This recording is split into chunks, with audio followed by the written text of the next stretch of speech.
Welcome back to our AI in Action Powering Up with Power Automate series. Over the last few videos, we've shown you how to leverage various AI capabilities across your apps, flows, and co-pilots via AI prompts. Today is no different. However, we'll be taking the more traditional AI builder routes of preparing, training, and publishing your very own custom AI model inside of the Power Platform. Let's get started. So here I am inside of the Power Apps portal and I'd like to create a custom AI model. For that, I'll select AI Hub and then click on AI Models. The first step would be to select an AI model type. In this case, we'll select Document Processing Custom Model, which allows us to extract custom information from documents. As you can see here in our example, the AI model has extracted certain bits of information like the name, the date, and an entire table of line items. So to create our own version of this, we'll be selecting Create Custom Model. We'll be training this model to extract information from invoices. So while you could go for the invoice document type, which comes pre-baked with invoice-related behaviors and data fields, if you want complete control over the information that you extract, we'll go for fixed template documents. Next, we'll select the pieces of information that we need from the invoices. So for that, we'll click on Add, Text Field, Next, and then for name, we'll type invoice number, and then select Done. We'll then do the same for customer ID, which is also a text field, total amount, which is a number field.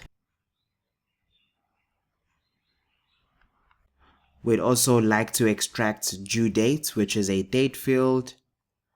So we'll just type that in the name. And then for the last one, we can add in a table for the line items of the invoice. Here we name the table items, and then we define the columns we wish to extract. So for the first column, we'll change that to description. Confirm. We'll also add quantity of type number. And finally, we'll add the item total of type number as well. So these will be the data fields that we extract from our invoice table. Let's click Done to confirm. Once we have all the information that we'll be extracting from our invoices, the next step is to define our invoice collections. A collection is a group of documents that share the same layout, typically from the same company. So I'll select New Collection and then name that collection Contorso. And then I'll add another collection and give that a different name. Now, once the collections have been defined, we can go ahead and add documents. And for that, we'll just select the collection, click on Add Documents, select the source of your documents. Then we'll select the documents for training and upload them. Once uploaded, I'll select Done. The same should then be done for all collections. Now the next step is tagging your documents so that AI Builder knows where to extract the information from. So to start, I'll select a collection of documents and I'll go ahead and start tagging them by clicking on a value and associating that value with a data field. With that action, AI Builder knows that the invoice number will typically lie in this area of the document for this collection of documents. We'll do the same for customer ID,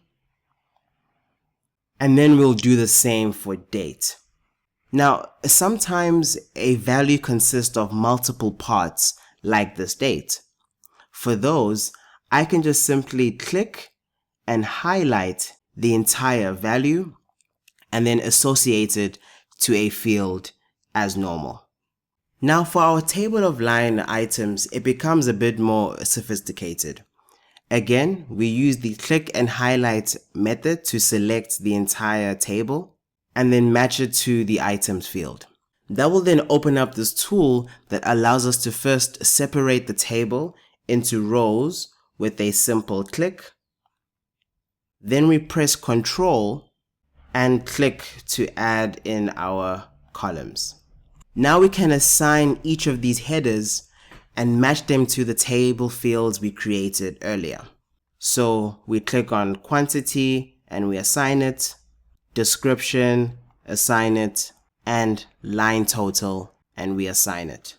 Now, if we look on the side here, you will see that it's using some text recognition to lift the data off the table and place it into this placeholder over here. But there is a slight issue.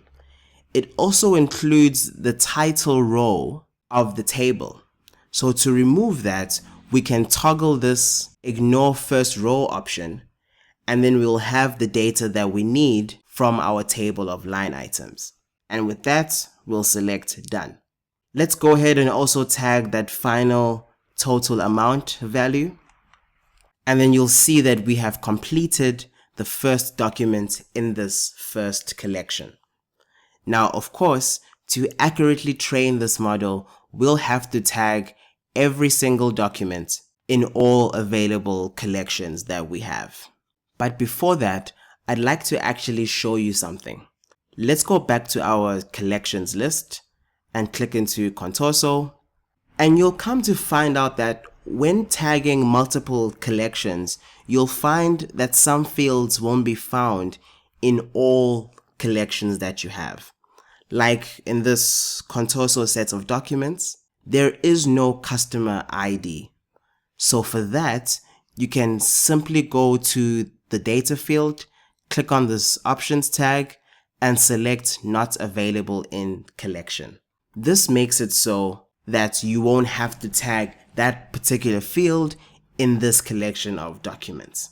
So even if we have a set number of data fields, it does not mean they have to apply to all documents in your model. So once the tagging is complete for all documents in all collections, click Next, and we'll go ahead and name our model Invoice Model and select Rename. And then here is where we can review our model summary, including the type of model that you selected as well as the number of collections that you have. Also, you can track if you've correctly tagged all of the data fields you selected earlier on. Notice that for customer ID, there's only 5 tags because only one collection had the customer ID value. So once you're satisfied with the summary, we can go ahead and actually train the model. This may take a few minutes depending on the size of your training data, but once trained, you'll have access to the details page of the model. Here, you'll be able to see things like the accuracy score and how your model performs across collections, fields, tables, and any other indicator that you have trained your model against. If you're not happy with the way your model turned out, this is the chance for you to go back and either add more documents or retrain your model for improved accuracy. This looks good to me, so I will go ahead and publish the model. Only once it's published will it be available to use in Power Apps and Power Automate.